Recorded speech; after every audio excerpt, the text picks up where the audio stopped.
beach area. Dito kami ngayon sa restaurant sa baba ng aming tinutuluyan, Amami Beach Resort. Ayan, maganda siya. Kaya pag magpunta kayo dito sa Puerto Galera, ayan, dito kayo magstay sa Amami Beach Resort. Maganda siya, very naturey.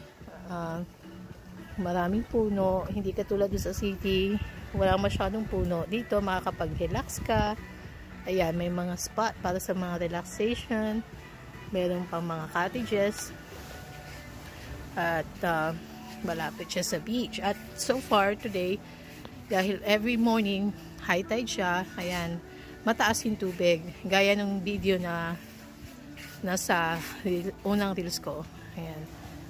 Or second reels. Ayan. Pero maganda siya dito. May duyan. At nandun sila sa taas. May cottage doon. Ayun yung mga stay. Ayun o. Yan. Doon pwede ka magstay. Maraming kwarto.